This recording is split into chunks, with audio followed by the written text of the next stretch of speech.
Divorce শুধু একটা শব্দ না, এটা দুইটা মানুষের ভেঙে যাওয়ার ইতিহাস।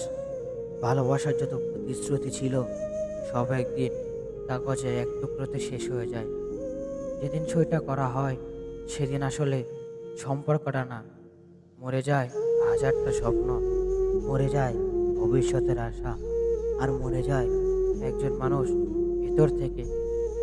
সবাই ভাবে ডিভোর্স মানে স্বাধীনতা, কিন্তু কেউ জানে না রাতের বেলা বালিশ ভিজে যায় কিভাবে।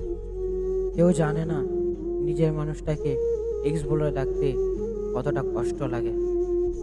ডিভোর্সে শুধু সম্পর্ক ভাঙে না, ভেঙে যায় আত্মবিশ্বাস, ভেঙে যায় নিজের প্রতি বিশ্বাসও।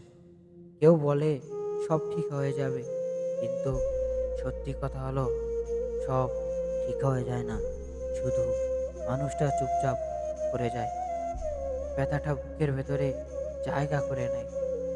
হয়তো তুমি অনেক কিছু সহ্য করে শেষ পর্যন্ত সিদ্ধান্ত নিয়েছিলে, হয়তো সম্পর্কটা ধরে রাখতে চেয়েছিলে, কিন্তু যখন একা যুদ্ধ করতে হয় তখন সম্পর্ক বাঁচে না প্রিয়, মরে যায় ধীরে ধীরে। আজ তুমি একা, হয়তো কাঁদছ, কিন্তু বিশ্বাস করো তোমার কান্না তোমাকে একদিন শক্ত মানুষ বানাবে। ডিভোর্স তোমার জীবনে শেষ না, এটা তোমার নতুন শুরুর প্রথম ধাপ।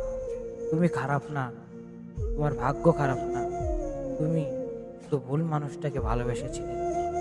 একদিন তুমি হাসবে, একদিন তুমি নিজের মতন করে বাঁচবে, আর সেদিন তুমি বুঝবে যারা চলে গেছে তারা চলে যাওয়ার দরকার ছিল।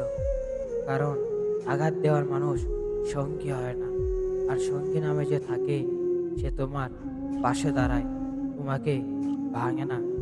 নিজেকে সময় দাও, নিজেকে ক্ষমা করো, কারণ তুমি হারাওনি প্রিয়, তুমি শুধু নিজেকে নতুন করে খুঁজে পাওয়ার পথে আছো। ভিডিওটি যদি ভালো লাগে তাহলে আপনার বন্ধুদেরকে শেয়ার করুন ও চ্যানেলটি সাবস্ক্রাইব করে পাশে থাকুন।